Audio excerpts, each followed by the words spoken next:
when you're doing stuff like this, this is what happens. And again, Murphy's Law. Trying to get it done and then it shows up another problem. What's up, Purist? It's Bob with Purist Motorsports. Finally got the exhaust sorted out. I'll tell you what we did. So we ran into an issue with the exhaust in the last video, exhaust install in the last video, and well, we had to order another part to rectify it. We had to wait, so we couldn't get it done in the last video, so I apologize for that. However, I think that's the way things go when you're working on stuff like this, right? Your project, you get midstream, you bought something, it doesn't fit. You could make it work, but if you're someone like myself, where you're a little bit more concerned with the final details, that's where you hit the pause button and you just wait. But this was a challenge because I bought the passenger side flow tube, which is exactly the same length. And I'll hold it here. You see, this is the exact same length as the one on my factory catback, which, I mean, that's what you want, right? It's exactly the same length. I'll show you here. Follow me as I take the camera. But this is the exact same here. If you see that, I mean, if you were to replace this piece here and put it to a factory muffler, that would probably work out just fine. But the factory muffler is 18 inches long. The Dynomax muffler that I put on here, the Super Turbo, is only 14 inches long. So that pulled the tailpipe that way to be able, you know, to connect everything.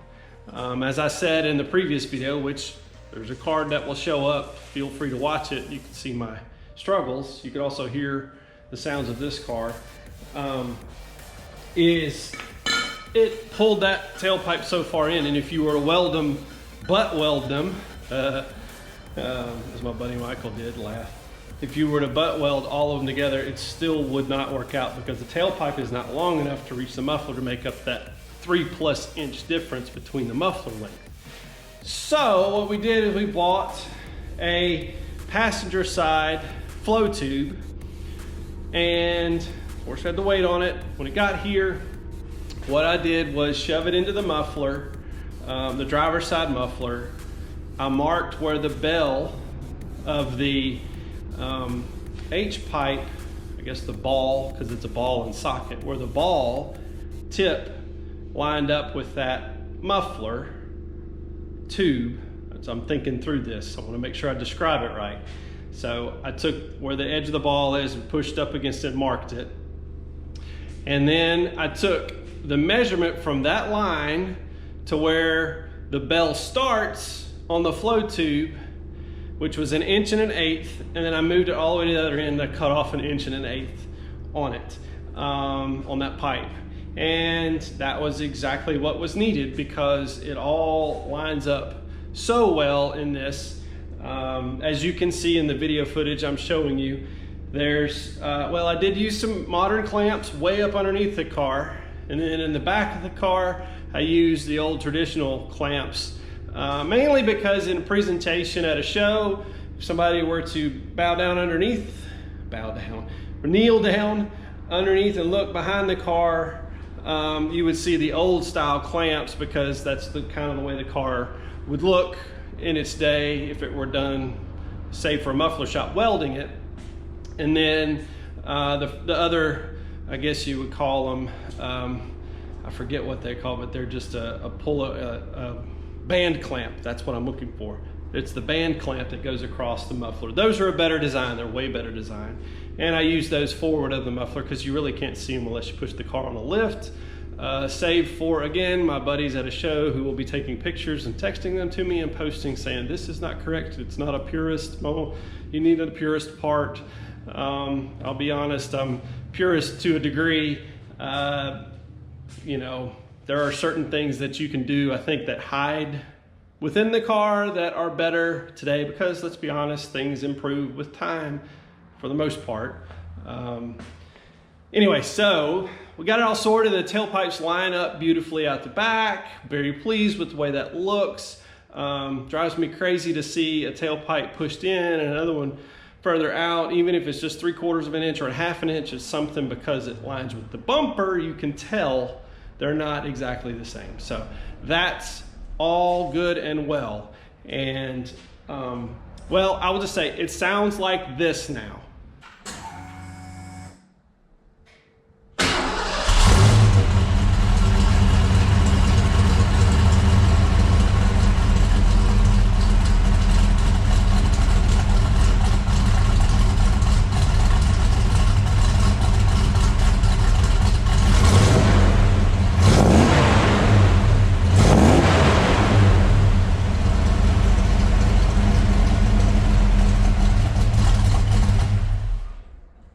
And I hope you enjoyed that because, well, I love that kind of sound. I really wanted to get a driving video, but this seems to always happen when you're preparing a car for something. You're doing a back time, as I call it, or a countdown to a particular date where you're leaving. This always happens, and I don't understand why. Murphy's Law jumps in. So while I'm working on the car, getting the mufflers all done, last week, I start to notice something's dripping up front.